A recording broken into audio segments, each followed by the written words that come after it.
Y bueno, pues seguimos con la serie Los atributos de Dios. Esta es nuestra lección número 4. Lección 4 y se titula La santidad de Dios.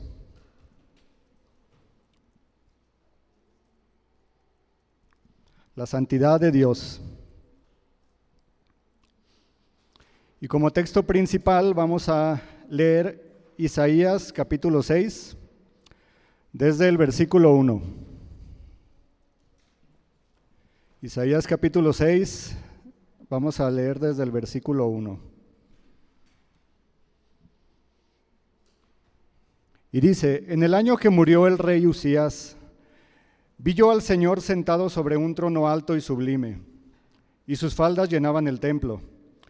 Por encima de él había serafines, cada uno tenía 6 alas, con 2 cubrían sus rostros, con 2 cubrían sus pies, y con 2 volaban. Y el uno al otro daba voces diciendo: Santo, santo, santo Jehová de los ejércitos, toda la tierra está llena de tu gloria.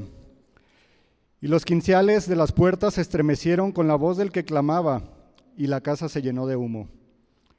Entonces dije: ay de mí que soy muerto, porque siendo hombre inmundo de labios y habitando en medio de pueblo que tiene labios inmundos, han visto mis ojos al Rey Jehová de los ejércitos. Y voló hacia mí uno de los serafines, teniendo en su mano un carbón encendido, tomado del altar con unas tenazas, y tocando con él sobre mi boca dijo: he aquí que esto tocó tus labios, y es quitada tu culpa, y limpio tu pecado. Después oí la voz del Señor que decía: ¿a quién enviaré y quién irá por nosotros? Entonces respondí: yo, heme aquí, envíame a mí. Este es uno de los pasajes en la Escritura que de una manera más clara y sorprendente se nos explica lo que es la santidad de Dios. Para comenzar vamos a definir la palabra santo, que viene del hebreo kadosh, con K, kadosh. Y esta palabra significa separado, opuesto a lo común, apartado del mal, eternamente puro e incorruptible.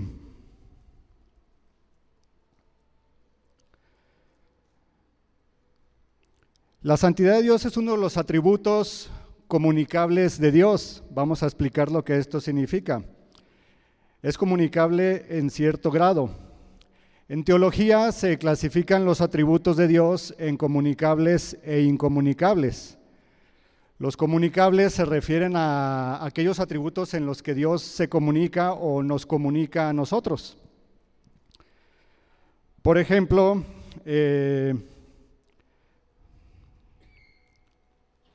son aquellos que Dios, a nosotros como sus hijos, nos llama o nos manda a manifestar. Uno de ellos es el amor. Sabemos que Dios es amor, uno de los atributos de Dios es el amor, pero Él nos manda a nosotros que también manifestemos el amor, que amemos al prójimo. La justicia, Dios es justo y nos llama a nosotros que seamos justos.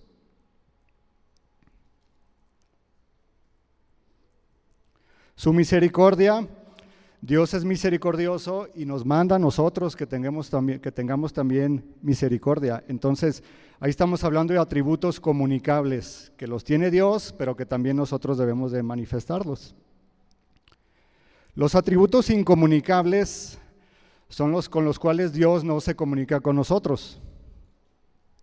Son aquellos que forman parte inherente de la naturaleza de Dios, como su eternidad.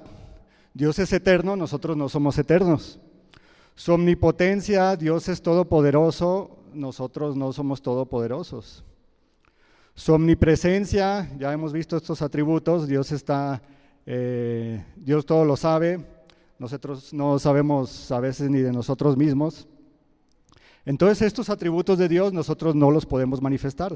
Estos son los atributos incomunicables de Dios.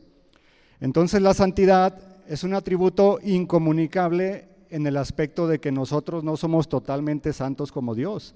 Dios es totalmente santo, apartado del mal. Es moralmente perfecto y puro. Dios es totalmente apartado de las tinieblas y no hace el mal y Él desprecia el pecado. Entonces, en ese aspecto, ese es un atributo incomunicable. Pero sí es comunicable, sí lo debemos manifestar nosotros en el aspecto de la separación del pecado. Dios nos manda que nosotros seamos santos como Él es santo. Y en ese aspecto nosotros tenemos que separarnos del pecado. Y por eso se dice que también es un atributo comunicable, en ese aspecto únicamente. Al nacer de nuevo comenzamos todos nosotros con ese proceso de santificación al que hemos sido llamados. Entonces vamos a ver como punto número 1, el mayor de los atributos.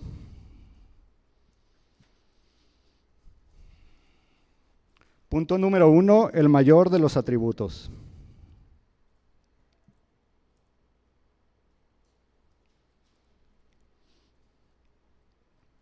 De todos los atributos de Dios, el único que se repite 3 veces en la palabra de Dios es santo, santo, santo. No se nos dice que Dios es justo, justo, justo. La Biblia tampoco dice que Dios es amor, amor, amor, sino santo, santo, santo. Eso le da una importancia que está por encima de todos sus demás atributos. En ningún lado se eleva este atributo de Dios a tal magnitud.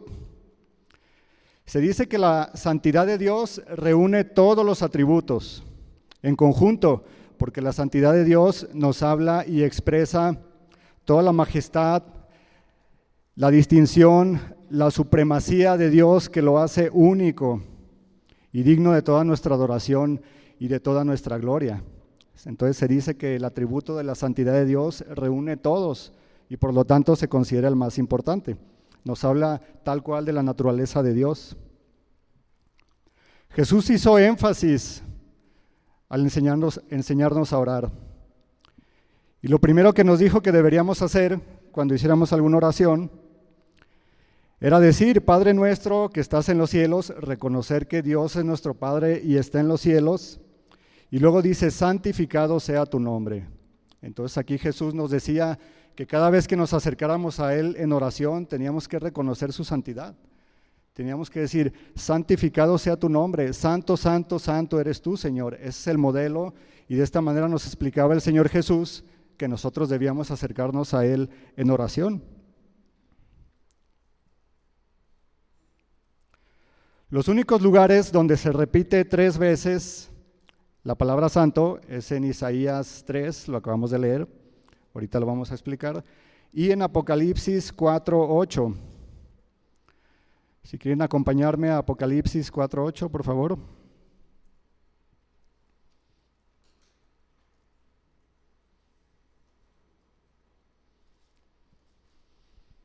Y dice así: y los 4 seres vivientes tenían cada uno 6 alas, y alrededor y por dentro estaban llenos de ojos, y no cesaban día y noche de decir: santo, santo, santo es el Señor Dios Todopoderoso, el que era, el que es y el que ha de venir.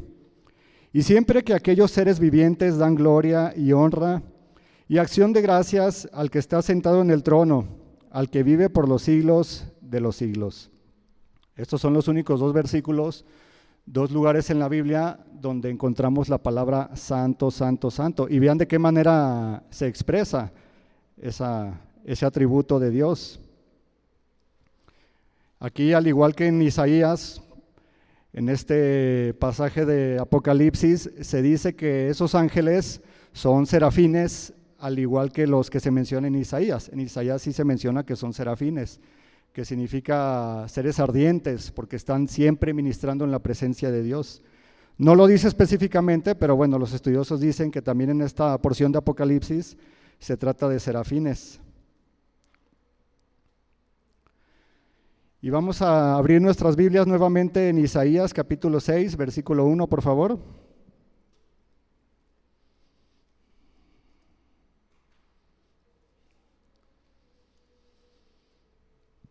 Y dice así: en el año que murió el rey Usías, vi yo al Señor sentado sobre un trono alto y sublime, y sus faldas llenaban el templo.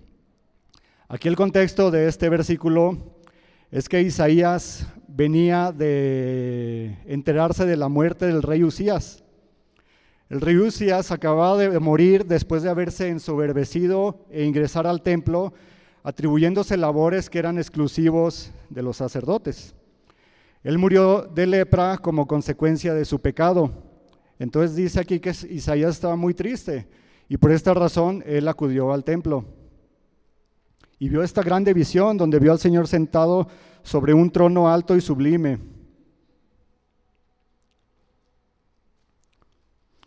Versículo 2. Por encima de él había serafines. Cada uno tenía 6 alas, igual que lo que vimos en Apocalipsis.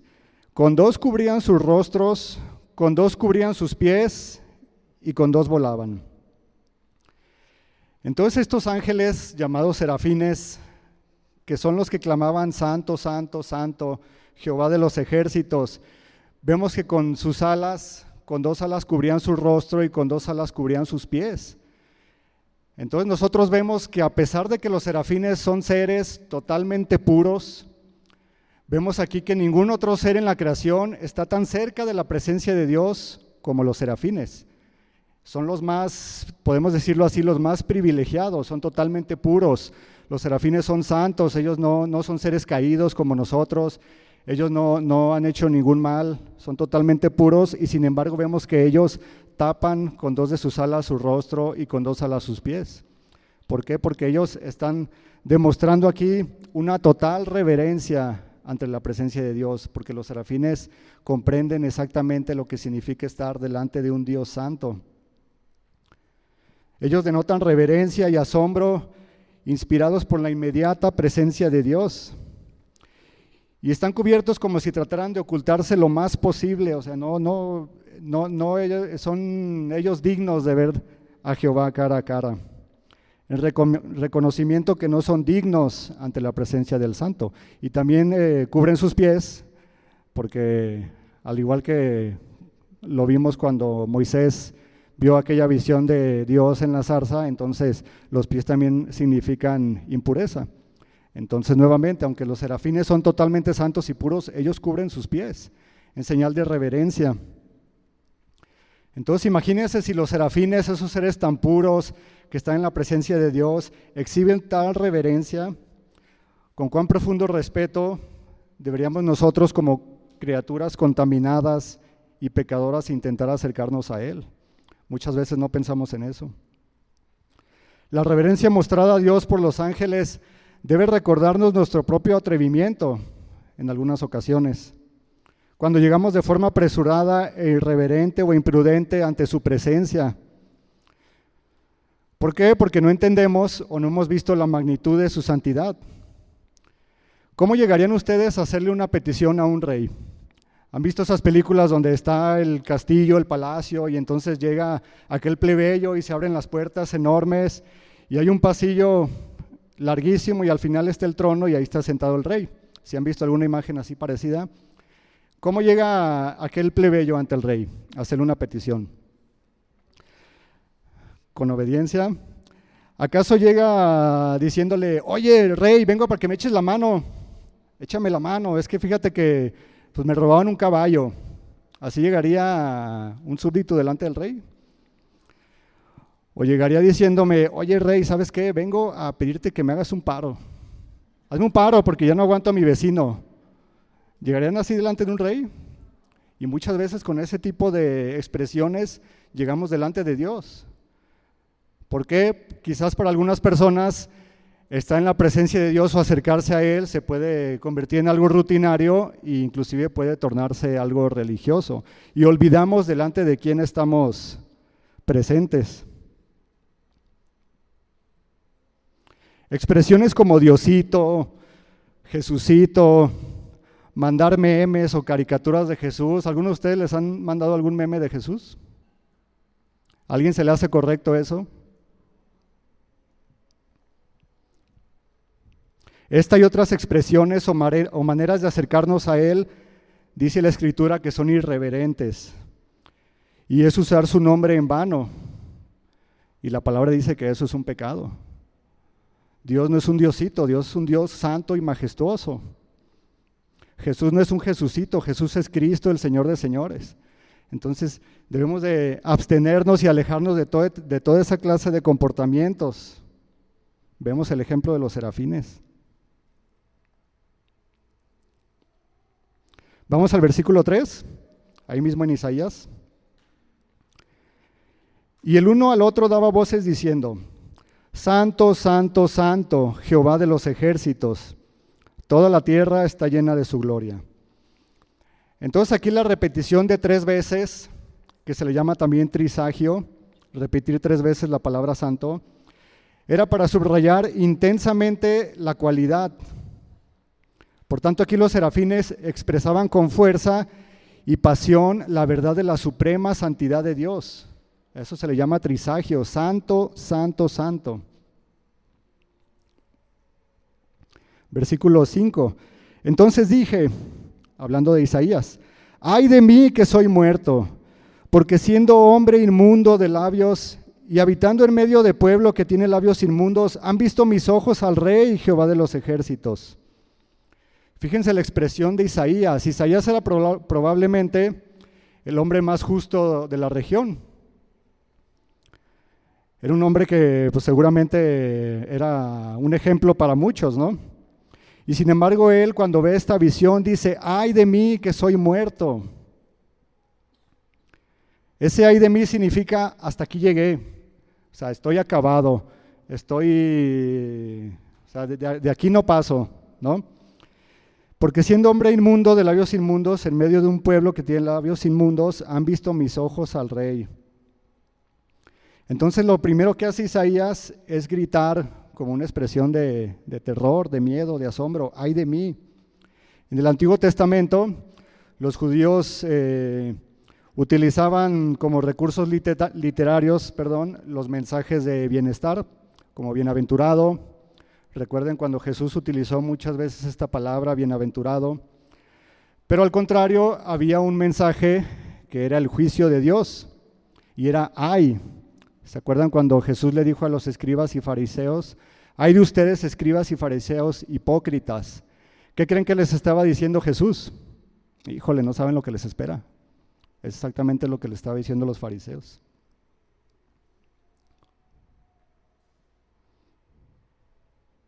Esto es lo que expresó Isaías cuando por primera vez en su vida entendió quién era Dios. Cuando le fue revelado Dios en su suprema santidad, no le quedó otra cosa que decir: ay de mí, o sea, hasta aquí llegué. El reporte de las Escrituras afirman que toda persona que ha sido expuesta a la santidad de Dios tiembla ante su presencia. Han experimentado una especie de trauma. Se han atemorizado ante la santidad y la majestad de Dios y han sentido que morirían. Vamos a ver algunos ejemplos. Vayan conmigo a Génesis 32:30, por favor.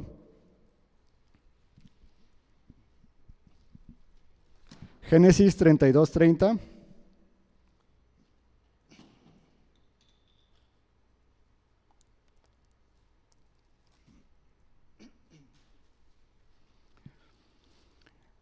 Aquí está, la Escritura nos está hablando de cuando Jacob peleó contra el ángel de Jehová y sobrevivió. Y dice: Jacob llamó a aquel lugar Peniel, que significa rostro de Dios, porque dijo: he visto a Dios cara a cara y sin embargo conservo la vida. Es así como él expresó su sentimiento: vi a Dios cara a cara y estoy vivo. O sea, fue algo increíble para él. Otro ejemplo, Jueces capítulo 13, versículo 21. Jueces capítulo 13, versículo 21.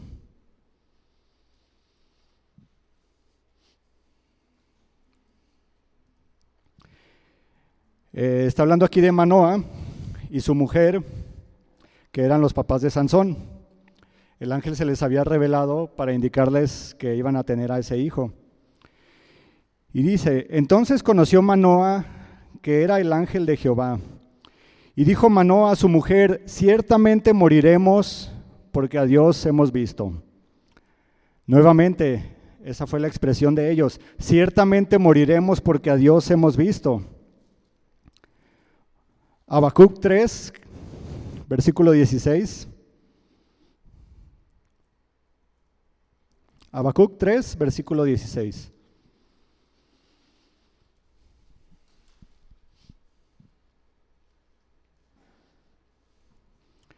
Y dice, oí y se conmovieron mis entrañas.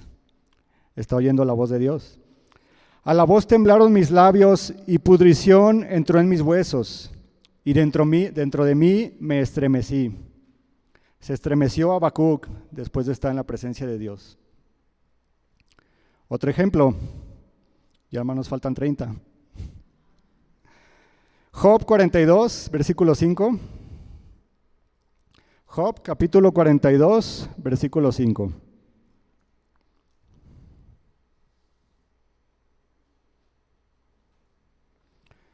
De oídas te había oído, o sea, yo simplemente sabía de ti, había escuchado de ti, en la iglesia a diario oía de ti, mas ahora mis ojos te ven. ¿Cuál fue la reacción de Job? Por tanto me aborrezco y me arrepiento en polvo y ceniza. Esa es la reacción que tiene una persona cuando conoce a Dios.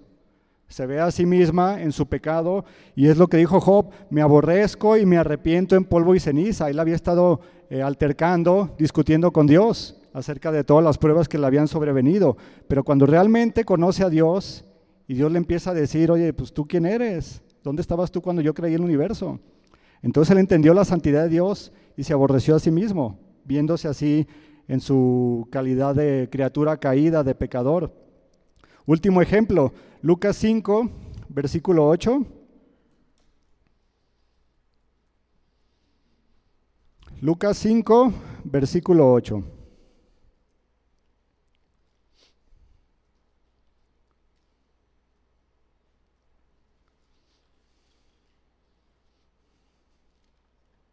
¿Ya lo tienen? Está hablando Pedro después de aquel episodio en que milagrosamente la barca se llenó de pescados, después de que habían intentado pescar y no habían encontrado nada. Cuando Simón Pedro se dio cuenta de lo que había sucedido, de aquel gran milagro, cayó de rodillas delante de Jesús y le dijo, Señor, por favor, aléjate de mí, soy un hombre tan pecador. Yo no sé si ustedes cuando conocieron a Dios, cuando nacieron de nuevo, fue esa la experiencia o el sentimiento que tuvieron, Señor, aléjate de mí, porque soy tan pecador.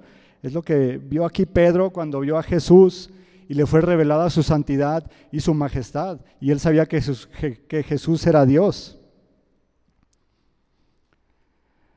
Agustín de Hipona, también conocido como San Agustín, él decía, refiriéndose a la santidad de Dios, me estremezco y me enardezco.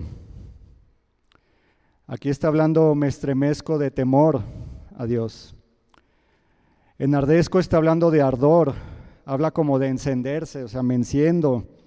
Me estremezco por la desemejanza con Él, o sea, me estremezco porque veo que hay un abismo, una infinitud de distancia entre nosotros y Dios.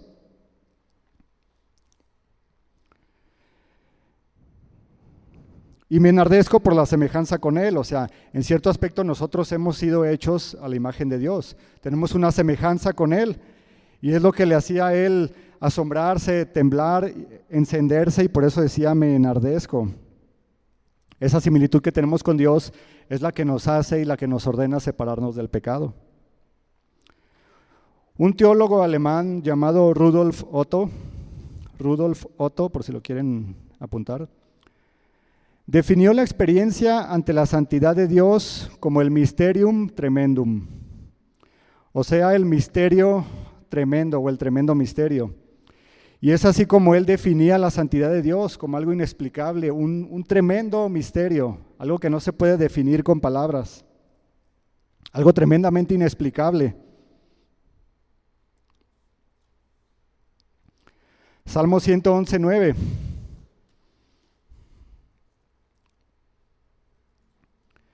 Salmo capítulo 111, versículo 9.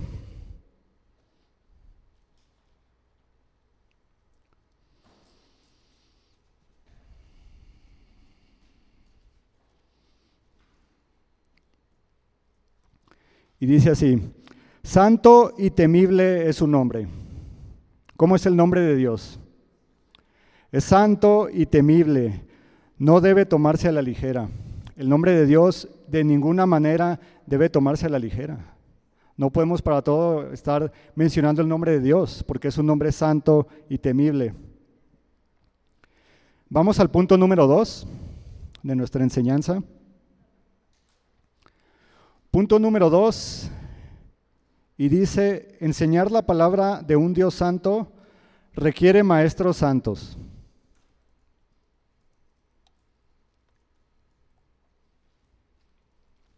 Enseñar la palabra de un Dios santo requiere maestros santos. ¿Cuántos están de acuerdo con eso?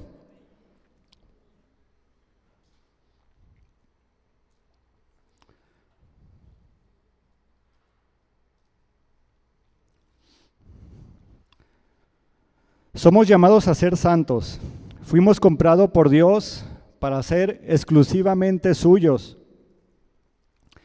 Tal como Isaías, necesitamos nosotros como maestros tener esa visión tan elevada de la majestad, las maravillas y la grandeza de Dios. ¿Recuerdan el día que nacieron de nuevo? Quiero que retrocedan un poco en sus historias y se acuerden del día en que nacieron de nuevo. Si no se acuerdan del día en que nacieron de nuevo, tienen una tarea importante que hacer. ¿No es esto lo que vimos? La majestad, la maravilla y las grandezas de Dios.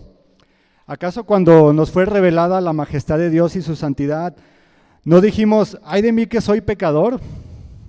¿Sí dijeron eso? ¿O dijeron: Señor, eres amor, amor, amor? Ay de mí que soy pecador. Así nos vimos el día que Dios nos quitó las vendas y vimos su gloria y después vimos nuestra inmundicia. ¿Por qué? Porque éramos criaturas caídas, en ese momento estábamos siendo apenas transformados. Entonces dice la Escritura que debemos vernos así cada día, como criaturas caídas, que estamos totalmente separados de Dios en cuanto a su santidad, aunque realmente no estamos lejos de Él, Él está aquí presente con nosotros. A veces queremos ponernos nuevamente las vendas para no ver la santidad de Dios. Queremos de pronto escondernos un poco y permitirnos en nuestra vida alguna actitud que está alejada de la santidad de Dios. Y decimos: bueno, voy a poner un poco las vendas para no ver la santidad de Dios y para no ver mi suciedad, para no ver cuánto me estoy contaminando de las actitudes, de los pensamientos y del comportamiento que estoy teniendo. Por naturaleza las personas huyen de Dios, ¿sí se han dado cuenta? La gente no soporta a Dios y por eso lo rechazan y huyen de Él. Inclusive algunos que se dicen cristianos a veces huyen de Dios, con su comportamiento lo demuestran. Por ejemplo, ¿qué nos apasiona? Nos apasiona el celular, el Facebook, el Instagram, el TikTok, la televisión, todas esas son pasiones del ser humano, pasiones de la carne, todos estamos expuestos a eso. Pero si nos apasiona más eso que estudiar la palabra de Dios, que escuchar un sermón, que escuchar alabanzas, que leer libros cristianos, que estudiar de la Biblia, entonces en ese momento estamos huyendo de Dios. No, Señor, ahorita voy a huir un poco de ti porque ahorita yo quiero alimentarme a mí mismo, alimentar mi carne. No es malo, no estamos hablando de que todos en este momento desactiven su Facebook de su celular, pero hay personas que dedican muchísimo tiempo a la diversión, a los placeres y casi nada al estudio de la palabra de Dios.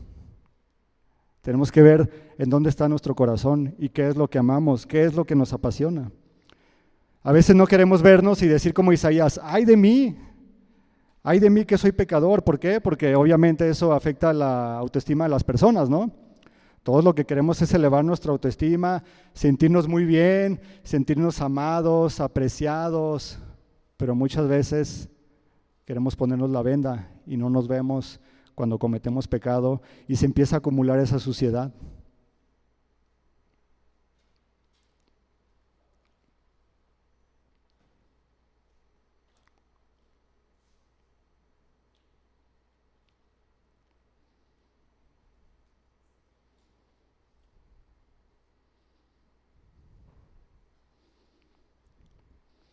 Muchas veces algunos cristianos, yo les he preguntado, oye, y pues cuéntame, ¿cuándo naciste de nuevo? Cuéntame tu testimonio. Y contestan, bueno, es que pues yo vengo desde chiquito a la iglesia. Yo desde bebé me traían al cunero y pues yo prácticamente desde niño he sido cristiano. ¿Han escuchado testimonios parecidos? Y uno se queda, ¿cómo? O sea, no hay una parte en tu vida, no hay una división antes de Cristo y después de Cristo. ¿O acaso esas personas que dicen eso a lo mejor son como Juan del Bautista, ¿no? Que fue lleno del Espíritu Santo desde el vientre de su madre. O sea, se dice que él nació y él sí ya desde que nació era cristiano, pero personas que no han tenido ese momento en que les ha sido revelada la santidad de Dios, y si no hay un momento en el que hemos dicho nosotros mismos, ay de mí, Señor, te veo que eres santo y yo soy sucio, perdóname. Si no tenemos ese episodio en nuestras vidas, tenemos que tener un verdadero encuentro con Dios. Forzosamente, alguien que ha sido expuesto a la santidad de Dios, a la presencia de Dios, tiene que tener esa expresión.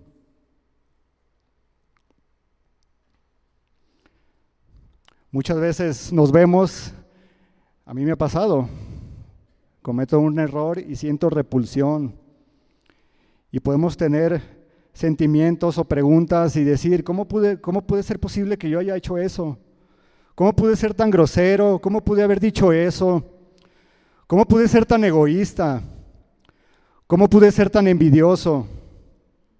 Pero luego pasan los días y vemos a nuestro alrededor y nos justificamos y decimos, bueno, pues aquel hermano dice groserías, aquel hermano se va los fines de semana a bailar, bueno, pues yo creo que no soy tan malo, ¿no? Entonces sigo en mi pecado o sigo en mis comportamientos que me están alejando de la santidad.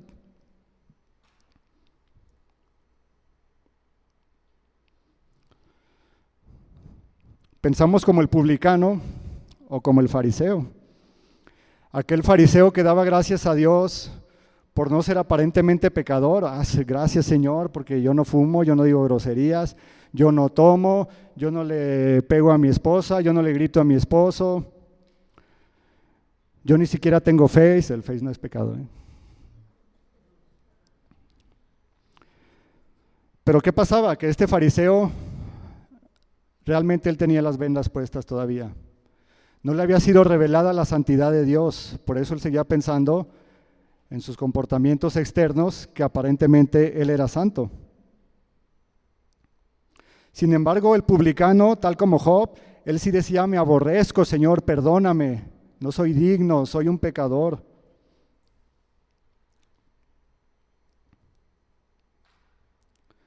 Y esto es lo que debe causarnos el pecado.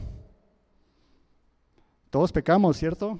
No somos perfectos, pero cuando pecamos debemos de reconocerlo ante un Dios santo y tener un profundo autoaborrecimiento. No estoy hablando de que nos odiemos, de que estemos en depresión, de que nos acostemos y ya no queramos despertar. Estoy hablando de que reconozcamos nuestra naturaleza caída y que sintamos un aborrecimiento a nuestra naturaleza caída. Como decía Pablo, ¿quién me librará de este cuerpo de pecado, de muerte? Eso es lo que debemos sentir cada vez que le fallamos a Dios, porque Él quiere que seamos santos. La santidad abarca todos nuestros pensamientos, nuestros sentimientos y todas nuestras acciones. Se los voy a repetir. La santidad abarca todos nuestros pensamientos, nuestros sentimientos y nuestras acciones. Hay por ahí una frase de la religión tradicional que dice pecado de pensamiento, palabra, obra y omisión, y esa frase es correcta. Pecamos con el pensamiento, con lo que decimos, con lo que hacemos o con lo que no hacemos que debimos haber hecho. Vamos a 1 de Pedro, capítulo 1, versículo 15.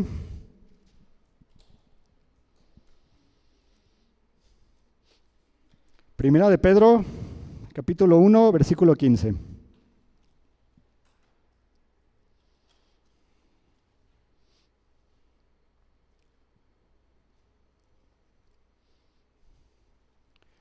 Y dice, pero ahora sean santos en todo lo que hagan. No dice sean santos mientras están en la escuela infantil, ni mientras están en la iglesia. Sean santos en todo lo que hagan, tal como Dios, quien los eligió, es santo. Pues las Escrituras dicen, sean santos porque yo soy santo. Entonces muchas personas, como decía, pueden decir, bueno, yo no fumo, yo no me emborracho, pues yo creo que soy santo, ¿no? Yo soy santo porque yo voy a la iglesia, porque yo soy maestro, doy clases. Pero si hacemos una introspección, o sea, si nos metemos dentro de nosotros, nos daríamos cuenta de cuántos pecados cometemos con lo que pensamos. Todos aquellos pensamientos día con día que no son correctos delante de Dios. Todos esos sentimientos, pónganse a pensar en todo lo que sienten a lo largo del día.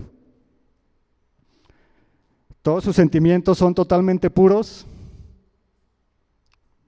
No creo, ¿verdad?, que haya aquí alguien que pueda levantar la mano, obviamente ni yo mismo, que pueda decir, hoy yo tuve sentimientos totalmente puros y santos, alejados de todo el mal. Pero mucha gente dice, bueno, pues como yo no tengo ningún vicio, yo soy santo, yo no peco.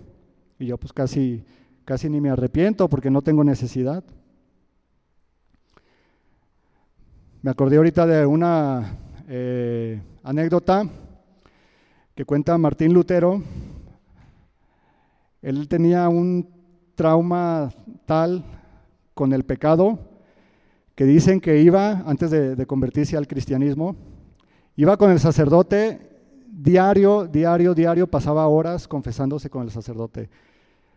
Y le decía, he pecado porque codicié en el desayuno el lonche de mi hermano. He pecado porque vi los tenis de mi amigo y se me hicieron padres. Y puros pecados de ese tipo. Entonces el sacerdote le dijo, ¿sabes qué? No vuelvas a venir aquí hasta que me digas que mataste a alguien o que robaste, si no ya ni vengas. Pero esa era la visión que tenía Lutero de la santidad de Dios. Por supuesto, no pasó mucho tiempo para que Lutero se alejara de la Iglesia Católica y pues ya saben la historia, ¿no? Todo lo que pensamos, lo que sentimos, nuestros pensamientos, nuestras emociones, todo lo que tenemos en el corazón y que no se ve, es ahí donde tenemos que poner el ojo y arrepentirnos y avanzar en la santidad. Volvemos a Isaías, capítulo 6, versículo 6.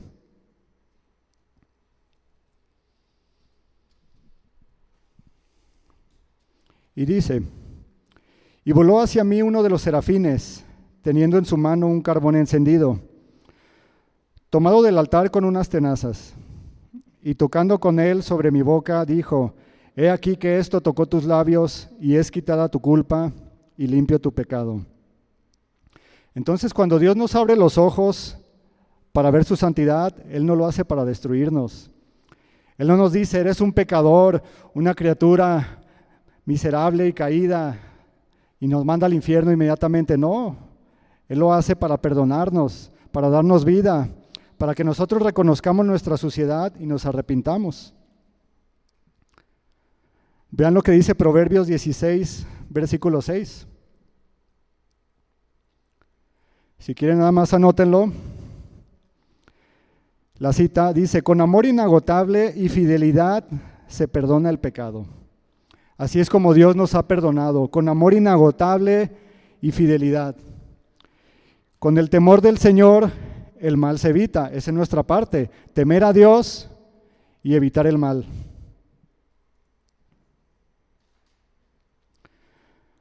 Cuán grande es la misericordia de Dios, maestros, y su amor por nosotros. Aquí vemos otros atributos de Dios, su misericordia y su amor.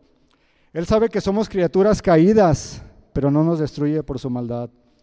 Se ha compadecido de nosotros y nos ha ofrecido su perdón a través de su Hijo Jesucristo. Vamos al punto número 3, titulado Necesitamos asumir el privilegio del servicio. Necesitamos asumir el privilegio del servicio.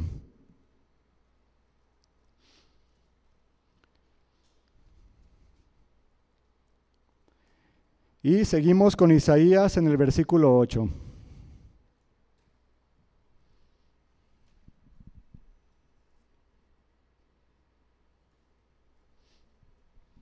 Y dice así: después oí la voz del Señor que decía, ¿a quién enviaré y quién irá por nosotros? Entonces yo respondí, heme aquí, envíame a mí. Un versículo muy conocido para nosotros los servidores.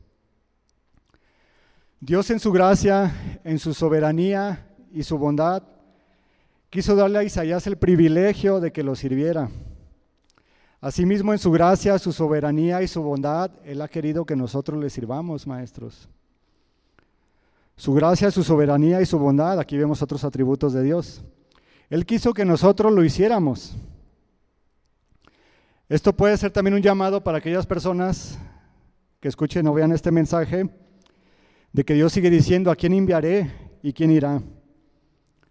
El problema es que pocos quieren ir. Dios sigue diciendo, ¿a quién enviaré? ¿Quién irá? ¿Quién va a ir? Pero pocos acceden al llamado. Existen 1000 pretextos para no servir a Dios.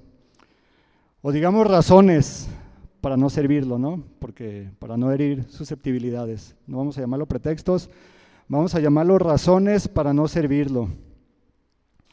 Pero ¿qué hubiera pasado si Isaías hubiese recibido el llamado de Dios antes de tener esa visión de Dios sentado en su trono? ¿Qué creen que hubiera pasado? Quizás él hubiera dicho, sí Señor, pues tú sabes que yo soy el indicado, puedes confiar en mí porque sabes que tengo estudios, mira, aquí están mis diplomas del Instituto Bíblico, mis títulos de doctorado en teología, claro que puedes confiar en mí Señor, pues tú sabes, ¿quién más tiene más conocimiento aquí que yo? Eso le pudo haber pasado a Isaías, o eso le puede pasar a algún servidor, a algún siervo de Cristo, si no pasa por estas etapas, por esta visión, si no se da cuenta de cuán diferentes somos a Dios en su santidad. Siendo así, quizás Isaías no hubiera ministrado ni con gracia, ni con humildad, ni con pasión. Y eso es algo muy delicado delante de Dios. Ministros que no sirven con gracia, que no son humildes y que no sirven con pasión.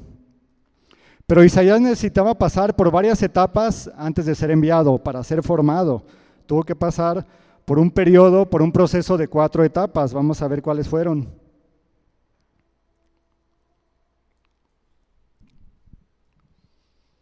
Número 1, asombro y temor. Primera etapa, asombro y temor.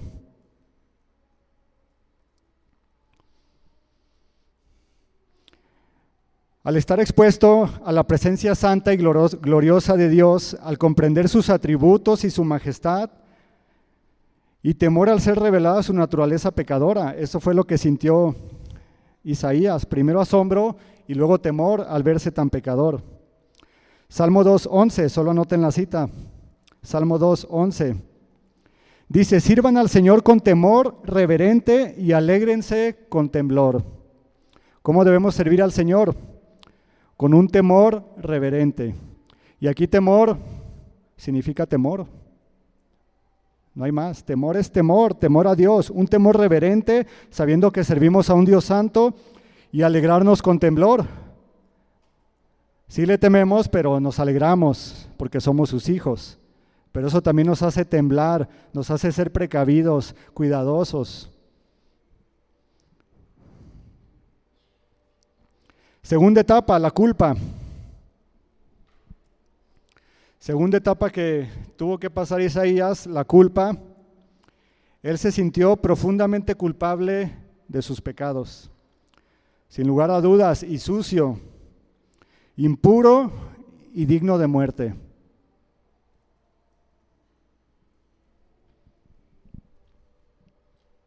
Al igual que Isaías, todos nosotros deberíamos de estar muertos. ¿Sí sabían?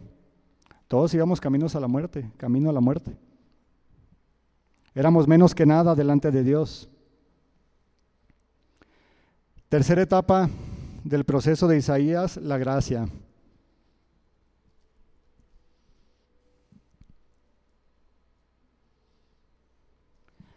Cuando el serafín voló hacia él con el carbón y lo puso en sus labios, imagínense esa escena, el serafín volando con un carbón encendido. ¿Se imaginan el sonido que quizás escuchó Isaías de ese carbón quemando sus labios? En ese momento él fue limpio y perdonado de toda su maldad.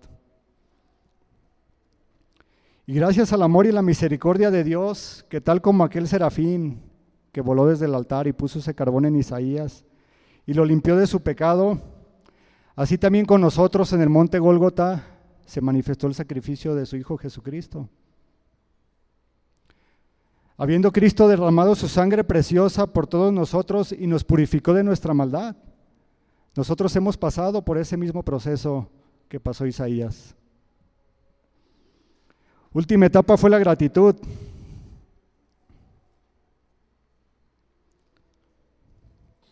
Al no ser destruido Isaías, y no solamente eso, sino que al haber sido perdonado y borrados todos sus pecados, no puede haber otro sentimiento más que una inmensa gratitud. ¿Están de acuerdo conmigo? Cuando ustedes fueron perdonados sus pecados, ¿sintieron gratitud? Yo me imagino que hasta lloraron, ¿no? Porque no éramos dignos y sin embargo Él nos perdonó cuando nosotros no lo merecíamos. ¿Saben por qué algunos cristianos no son felices o están en amargura? Porque se acumula la ingratitud en sus vidas. Se les olvida quién es Dios y lo que hizo por ellos. Y eso puede empezar a producir gratitud en las vidas de los cristianos.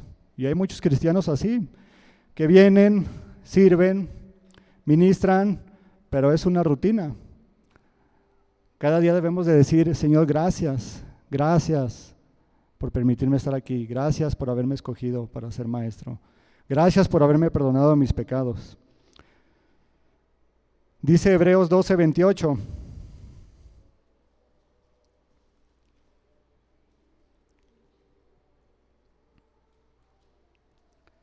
Así que, recibiendo nosotros un reino inconmovible, tengamos gratitud y mediante ella sirvamos a Dios agradándole con temor y reverencia. Puesto que nosotros hemos recibido el reino de Dios, debemos de tener gratitud cada día. Y con esa gratitud, dice, mediante ella servir a Dios, agradándole con temor y reverencia. Nuevamente vemos aquí el temor a Dios y la reverencia.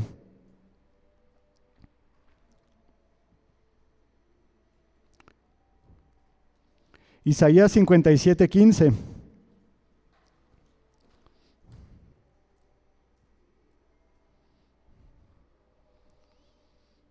Isaías 57:15. Dice, porque así dijo el alto y sublime, el que habita en la eternidad, cuyo nombre es el Santo. Yo habito en la altura y la santidad, y con el quebrantado y humilde de espíritu. Ahí es donde está Dios, con su Espíritu Santo. Ahí es donde habita en la santidad, con el quebrantado y con el humilde de espíritu.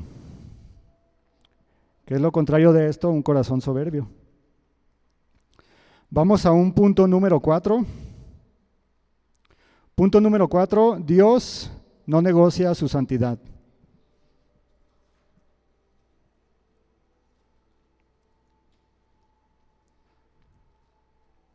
Dios no negocia su santidad. Vamos a ver un ejemplo en la Biblia, y es la profanación de Usa. Y esta historia la encontramos en 2 de Samuel, capítulo 6, versículo 5. Acompáñenme por favor, 2 de Samuel, capítulo 6, versículo 5.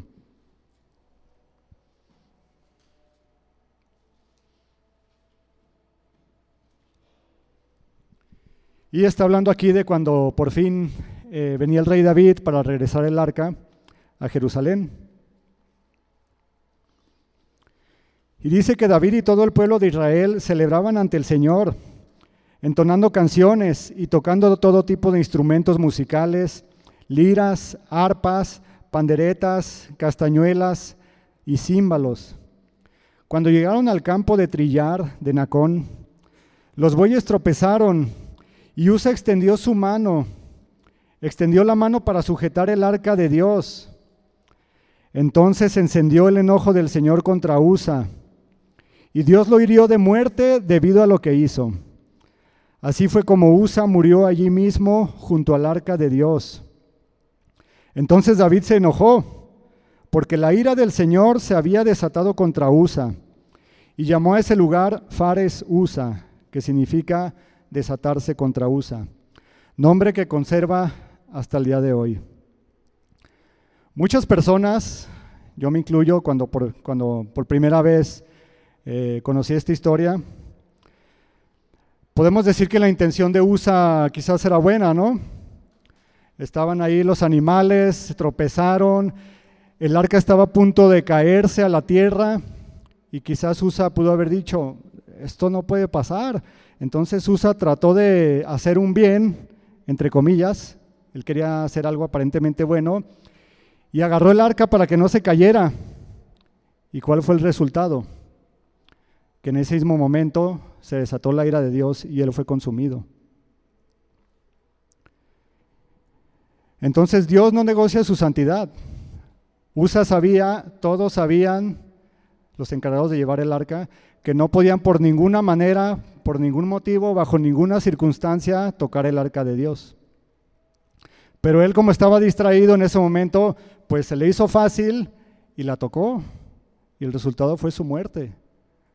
Entonces, puede haber momentos en que a nosotros se nos haga fácil hacer algo, pero si lo pensamos dos veces, nos damos cuenta de que estamos atentando contra la santidad de Dios, de que no estamos siendo santos a lo mejor con lo que estamos haciendo.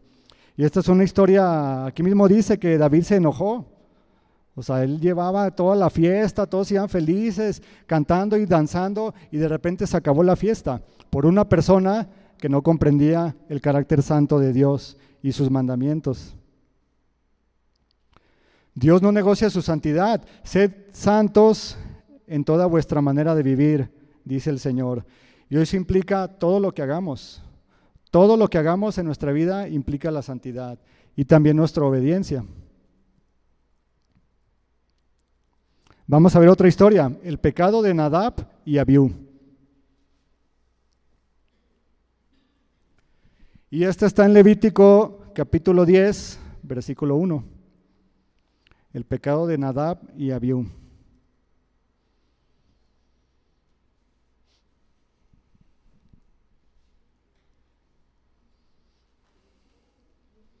Levítico 10, versículo 1. Y dice así: Nadab y Abiú, hijos de Aarón, tomaron cada uno su incensario y pusieron en ellos fuego, sobre el cual pusieron incienso, y ofrecieron delante de Jehová fuego extraño, que él nunca les mandó. Y salió fuego de delante de Jehová y los quemó, y murieron delante de Jehová. Entonces dijo Moisés a Aarón: esto es lo que habló Jehová diciendo: en los que a mí se acercan me santificaré, y en presencia de todo el pueblo seré glorificado. Y Aarón calló. Aarón no tuvo nada más que decir. Imagínense el sentimiento de Aarón, sus hijos, consagrados como sacerdotes, tenían todo un futuro. ¿Y qué pasó? En un momento ellos decidieron hacer algo que Jehová nunca les había mandado. Aquí vemos otro caso de desobediencia a la santidad de Dios. Las causas fulminantes de la muerte de Nadab y su hermano Abiú, de la muerte fulminante, no fue solo la causa material, o sea, ofrecer ese fuego extraño, sino la actitud irreverente, rebelde y temeraria que tuvieron delante de Dios. O sea, metiéndose con rebeldía, haciendo lo que ellos querían. A ellos se les ocurrió de repente ofrecer ese fuego extraño. Ellos se atrevieron a ofrecer delante del Señor no aquello que Él había mandado, o sea, no conforme a sus reglas, a sus mandatos, sino lo que a ellos se les antojó ofrecer. Aparte de que ese mismo día que murieron, Dios le había dicho a Aarón su padre que no deberían beber vino ni licor antes de entrar al tabernáculo. Se los voy a leer, solo anótenlo. Levítico 10, del 9 al 11. Dice, ustedes no beberán vino ni licor, ni tú ni tus hijos contigo, cuando entren en la tienda de reunión, para que no mueran. Es un estatuto perpetuo por todas sus generaciones, y para que hagan distinción entre lo santo y lo profano, entre lo inmundo y lo limpio. Entonces algunos estudiosos dicen que muy probablemente Nadab y Abiú habían ingerido vino y entonces entraron borrachos y por eso ofrecieron un fuego extraño, como que no estaban en sus 5 sentidos. Es una de las, la mayoría de las teorías es lo que nos indican. Pero aquí Dios ya le había dicho a Aarón que tenían que distinguir entre lo santo y lo profano, y esas son las consecuencias. Claro, nosotros no morimos, ¿verdad? Si cometemos un error de esos, gracias a Dios que no va a descender su fuego y nos va a consumir, pero sí tenemos consecuencias. Todo pecado tiene consecuencias. Distingamos entre lo santo y lo profano, entre lo inmundo y lo limpio.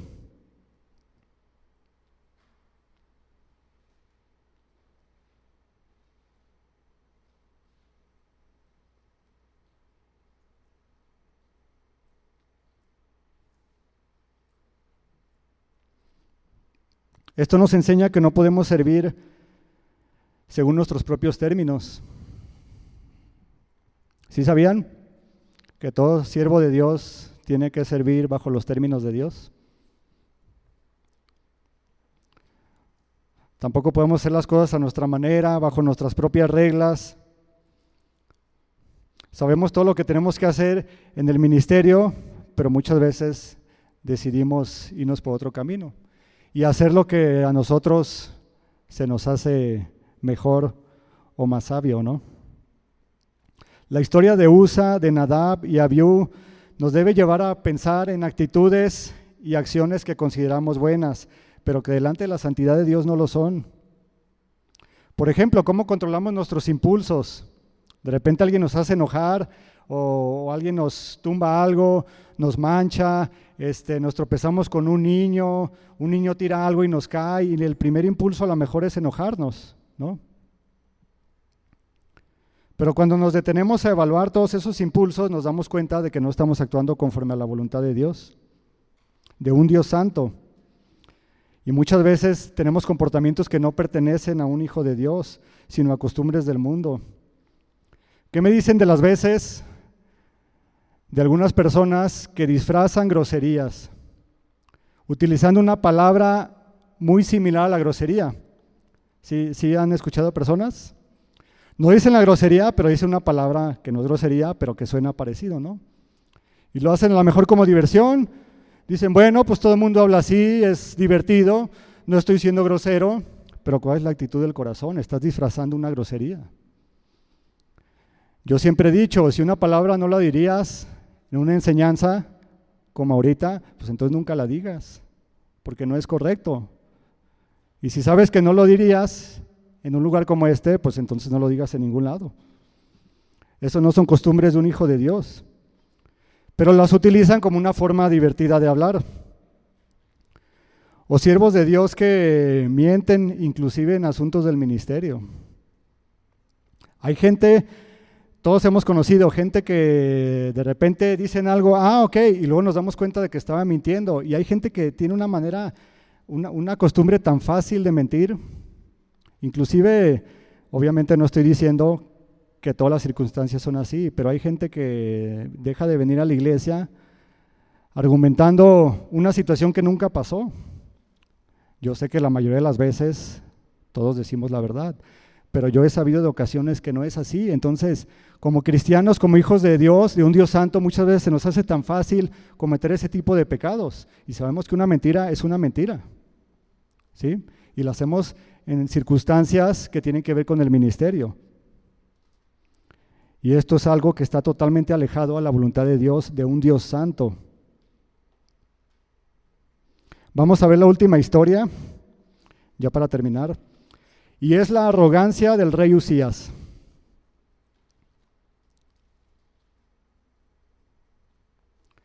La arrogancia del rey Usías. Para lo cual vamos a Segunda de Crónicas, capítulo 26, versículo 16.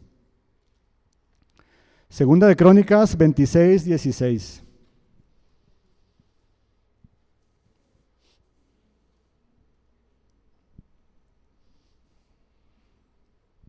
Segunda de Crónicas, capítulo 26, versículo 16. ¿Ya lo tienen?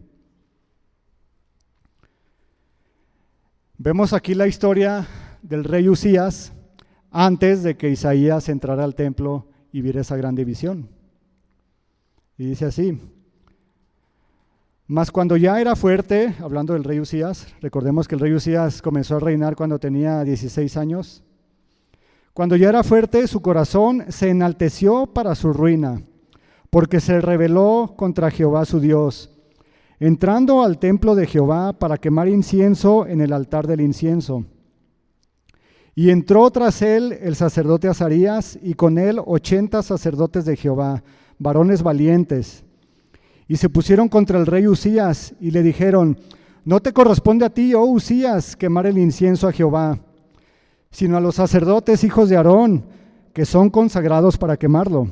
Sal del santuario, porque has prevaricado, y no te será por gloria delante de Jehová Dios. Entonces Usías, teniendo en la mano un incensario para ofrecer incienso, se llenó de ira, y en su ira contra los sacerdotes la lepra le brotó en la frente, delante de los sacerdotes, en la casa de Jehová, junto al altar del incienso. Y le miró el sumo sacerdote Azarías y todos los sacerdotes, y he aquí la lepra estaba en su frente. Y le hicieron salir apresuradamente de aquel lugar, y él también se dio prisa en salir, porque Jehová lo había herido. Así el rey Usías fue leproso hasta el día de su muerte, y habitó leproso en una casa apartada, por lo cual fue excluido de la casa de Jehová. Trágica historia, ¿no lo creen? Un descuido y todo se echa a perder. Un ministerio de 52 años del rey Usías. Bendiciones de Jehová por donde lo vean. Lean la historia de todo lo bueno que hizo el rey Usías en Judá. Fue prosperada Judá en gran manera. Pero su buena trayectoria no le significó absolutamente nada delante del juicio de Dios. No le ayudó su buen historial, su arrogancia de haber sido levantado y hecho poderoso lo hizo caer hasta lo más bajo. ¿Por qué? Porque Dios no negocia con su santidad. Y nuestra trayectoria no le interesa a Dios cuando ofendemos su santidad. ¿Han visto siervos de Dios, personas que venían a la iglesia y que tuvieron un ministerio de muchos años con una buena reputación, con una buena actitud, y de repente cometen un error y echan a perder todo? ¿Sí han conocido personas así? Y salen del ministerio, del ministerio y muchas veces se amargan y se alejan de los caminos de Dios. ¿Por qué? Por un error que descuidan su santidad y les cuesta todo.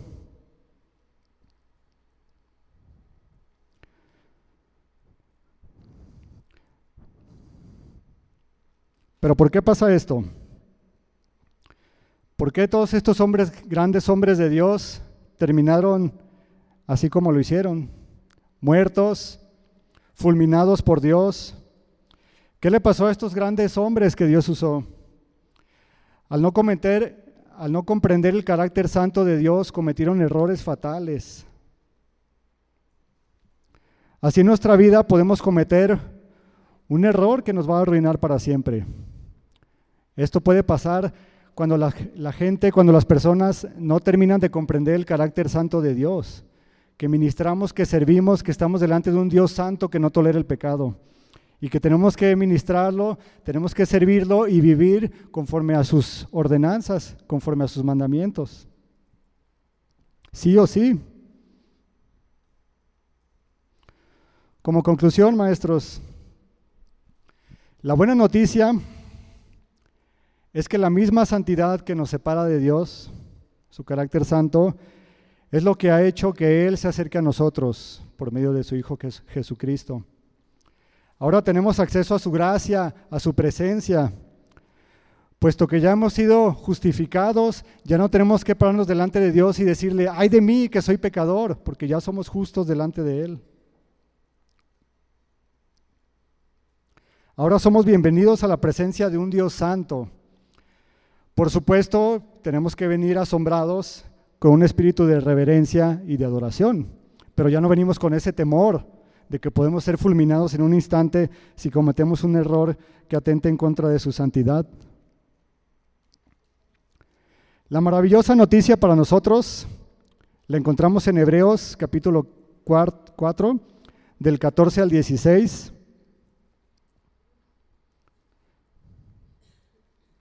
Vayan conmigo a Hebreos 4, del 14 al 16.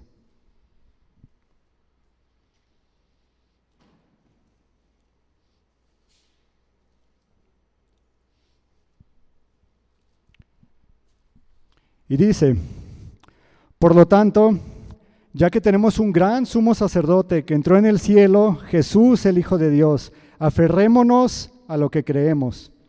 Nuestro sumo sacerdote comprende nuestras debilidades, porque enfrentó todas y cada una de las pruebas que enfrentamos nosotros. Sin embargo, Él nunca pecó. Así que acerquémonos con toda confianza al trono de la gracia de Dios. Ahí recibiremos su misericordia y encontraremos la gracia que nos ayudará cuando más la necesitemos. ¿No le dan gracias a Dios por eso? Martín Lutero dijo lo siguiente: temamos a Dios no con un miedo servil, como de un prisionero ante su atormentador, sino como hijos que no desean desagradar a su amado Padre. Venimos a Él en confianza, venimos a Él con seguridad, tenemos acceso, tenemos una paz santa, gracias a Cristo. Estas fueron algunas palabras de Lutero. Pero maestros, cuando nos acerquemos a Dios, debemos de recordar dos cosas: quién es Él y quiénes somos nosotros. Nunca lo olviden. Inclinen sus rostros, vamos a orar.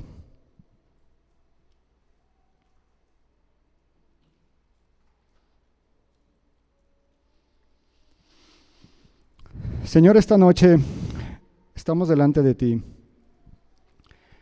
y reconocemos que aún tenemos mucho que avanzar en nuestra vida cristiana, Señor.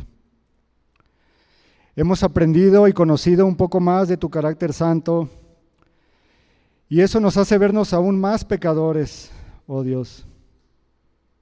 Pero queremos darte gracias porque por tu misericordia y amor para con nosotros es que estamos aquí, Señor, por la sangre preciosa de tu Hijo Jesucristo. No somos dignos de este llamado que nos has hecho, Señor, para llevar tu palabra, pero te pedimos de la ayuda de tu Santo Espíritu para que nos reveles nuestra condición, Señor, y que nos limpies y que nos santifiques más y más, Señor, y que podamos servirte con temor y reverencia. Ese es nuestro deseo, Señor, servirte siempre con temor y reverencia. Gracias te damos, Señor, esta noche por tu misericordia, por tu amor, por tan grande salvación que nos has dado, Señor. Porque siendo tú santo, no nos condenaste, Señor, no nos destruiste, sino que has enviado a tu Hijo Jesucristo para salvarnos, Señor, para darnos una nueva vida. Y nos has mostrado el camino, Señor, y has enviado tu Santo Espíritu para que nos ayude, Señor, para que nos redarguya, para que nos guíe, Señor, en este camino que tenemos de la santificación, Señor, antes de poderte ver cara a cara en la gloria de tu presencia, Señor. Te damos gracias por tu bendita palabra esta noche, en el nombre de Cristo Jesús. Amén.